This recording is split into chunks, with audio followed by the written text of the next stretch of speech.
ഞാൻ ഒറ്റയ്ക്കാണ് സാർ. എറണാകുളത്തെ ഒരു മണിമാളികയിൽ ഒറ്റയ്ക്കുള്ള ജീവിതം. ഭർത്താവ് ഗൾഫിൽ പണം ഉണ്ടാക്കാൻ ആ ഒരൊറ്റ ലക്ഷ്യത്തോടെ ഗൾഫിലാണ്. ഒരു കുട്ടികൾ പോലും ഇല്ല സാർ. ഞാൻ ഒറ്റയ്ക്കാണ്. കൊച്ചിക്ക് വരുമ്പോഴൊക്കെ താങ്കൾ BTHലാണ് താമസമെന്ന് താങ്കൾ പറഞ്ഞെനിക്കറിയാം. എന്തിനാ ഒരു രാത്രി ഉറങ്ങാനായി മാത്രം 4000 രൂപ കളയുന്നത്? എൻ്റെ വീട്ടിൽ നമുക്ക് അടിച്ച് പൊളിച്ച് കഴിയാം. ഒരു ശല്യവും ഉണ്ടാവില്ല, ആരുടെയും ഒരു ശല്യം ഉണ്ടാവില്ല. ഇതാണ് മെസ്സേജ്. അപ്പോൾ എനിക്ക് ലാഭമല്ലേ, 4000 രൂപ ലാഭമല്ലേ? ചെന്നാൽ മതി. രാത്രി നമുക്ക് അടിച്ച് പൊളിച്ച് നേരം വിളിക്കുമ്പോൾ സാറിൻ്റെ വിളിക്കും. Hello welcome back to another video. Ismi Anwar Shah. അപ്പോൾ നമ്മുടെ പുതിയൊരു വീഡിയോയിലേക്ക്, പുതിയൊരു ടോപ്പിക്കിലേക്ക് എല്ലാവർക്കും സ്വാഗതം. അപ്പം പ്രിയമുള്ളവരെ, നിങ്ങൾക്കറിയാമല്ലോ, ഇപ്പം രാഷ്ട്രീയ രംഗത്തും സിനിമാ മേഖലയിലും അതുമല്ല ബിസിനസ് മേഖലയിലും സോഷ്യൽ മീഡിയയിലൊക്കെ നിറഞ്ഞിരിക്കുന്ന വ്യക്തികൾക്കെതിരെ ദിവസം പ്രതി ഇങ്ങനെ വാർത്തകൾ വന്നുകൊണ്ടിരിക്കുകയാണ്. മീറ്റു ആരോപണവും പീഡന പരാതിയും അതുമാത്രമല്ല ഇങ്ങനെ അവിഹിത കഥകളും ഒക്കെ ഇങ്ങനെ കുത്തൊഴുക്ക് ആണ് ഇതിൻ്റെ എല്ലാം.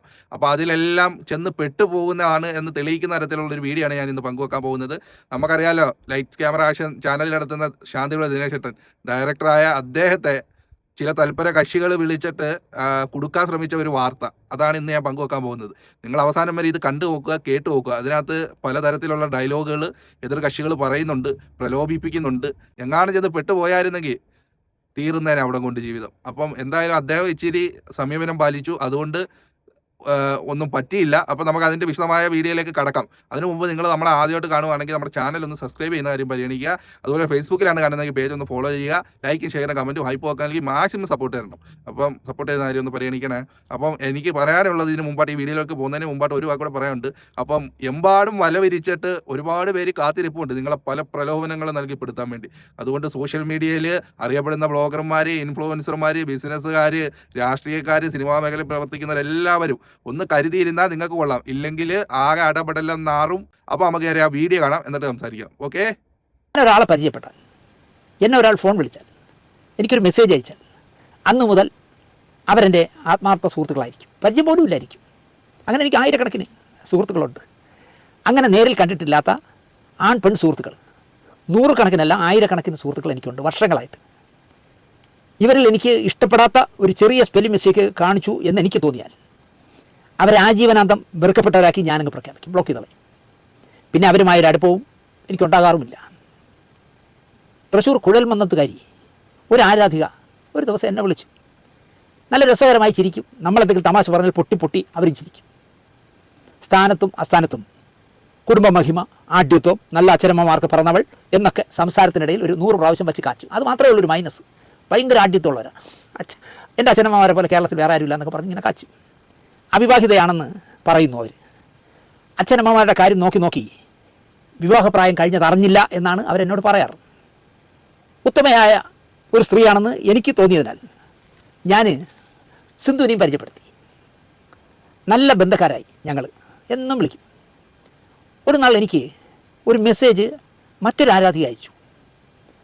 ഞാൻ ഒറ്റയ്ക്കാണ് സാർ. എറണാകുളത്തെ ഒരു മണിമാളികയിൽ ഒറ്റയ്ക്കുള്ള ജീവിതം. ഭർത്താവ് ഗൾഫിൽ പണം ഉണ്ടാക്കാൻ ആ ഒരൊറ്റ ലക്ഷ്യത്തോടെ ഗൾഫിലാണ്. ഒരു കുട്ടികൾ പോലും ഇല്ല സാർ. ഞാൻ ഒറ്റയ്ക്കാണ്. കൊച്ചിക്ക് വരുമ്പോഴൊക്കെ താങ്കൾ BTHലാണ് താമസമെന്ന് താങ്കൾ പറഞ്ഞെനിക്കറിയാം. എന്തിനാ ഒരു രാത്രി ഉറങ്ങാനായി മാത്രം 4000 രൂപ കളയുന്നത്? എൻ്റെ വീട്ടിൽ നമുക്ക് അടിച്ച് പൊളിച്ച് കഴിയാം. ഒരു ശല്യവും ഉണ്ടാവില്ല, ആരുടെയും ഒരു ശല്യം ഉണ്ടാവില്ല. ഇതാണ് മെസ്സേജ്.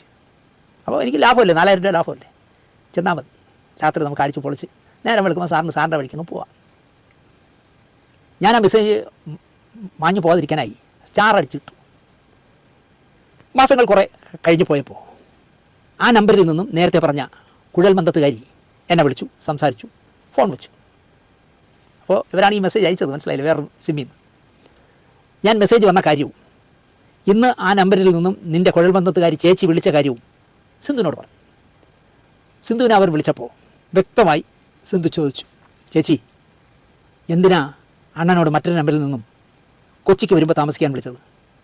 ഞാൻ സാറിനെ പരീക്ഷിച്ചതാ എന്നൊക്കെ പറഞ്ഞ് അവർ ഉൾട്ടടിച്ചു.